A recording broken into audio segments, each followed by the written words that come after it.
साहब रहमतुल्लाह अलैह चवे थो तदा सूरत जाम जी जे ॾिसो सभे ई त सुख न सुम्हो कॾहिं वर पासो ॾे मुखां अॻे ई हूंद घिड़ो सभु घड़ा खणी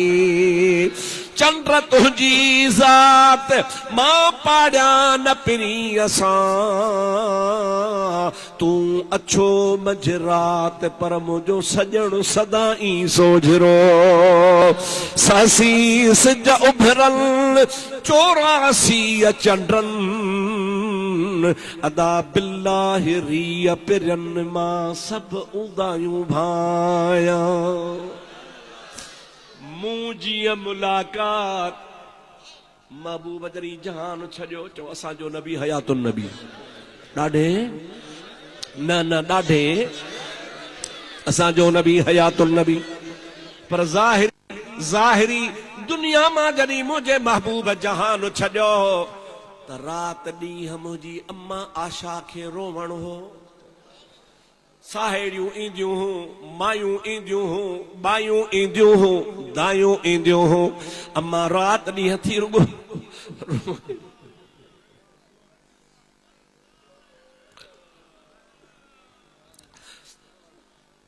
अम्मा आशा सिद्दीक़ा रज़ियल्लाहु ताला अन्हा फरमाए थी मुंहिंजी मुलाकात हुए अव्हां जी हो तसां सुख न सुम्हो कॾहिं न को ॾींहं न रात हूंद बाहुन विझी वात रीहूं कयो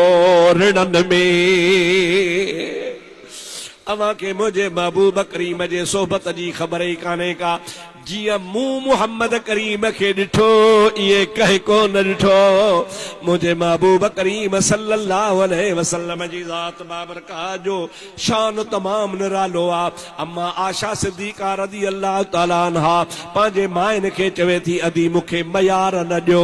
मुझे महबूब करीम जूं तव्हां ॻाल्हियूं ॿुधियूं आहिनि मां ॾिठियूं आहिनि खुदा जो कसम ऊंदा ही रात में जेकॾहिं मुंहिंजो महबूब सल्लल्लाहु अलैहि वसल्लम मूंसां कचहरी कंदा हा ऐं थोरो बि ॻाल्हाईंदा हा त जुदरो हबीब पाक जे ॾंदनि मुबारकनि मां एतिरो त नूर निकिरंदो हो जो मुंहिंजो सॼो घर रोशन थी वेंदो हो हिकिड़ी दफ़े मुंहिंजो ॾीओ विसामी वियो मूं कपिड़ो वेठे सिबियो उन ॾीए ते महबूब जे सिलाई वेठे कपिड़े जी कयमि ॾीए खे लोॾो आयो किरी पियो विसामी वियो सुई मुंहिंजे हथ मां किरी पई अम्मा आशा थी चवे मां जो ही हथ हया महबूब चो आशा छा थी करी किबला सुई किरी पई आ महबूब खिली ॾिनो उन खिलण सां एतिरो त घर रोशन थियो जो अम्मा आशा चवे थी मां उहा किरल सुई खणी वरती सॼो मुंहिंजो घर रोशन थी वियो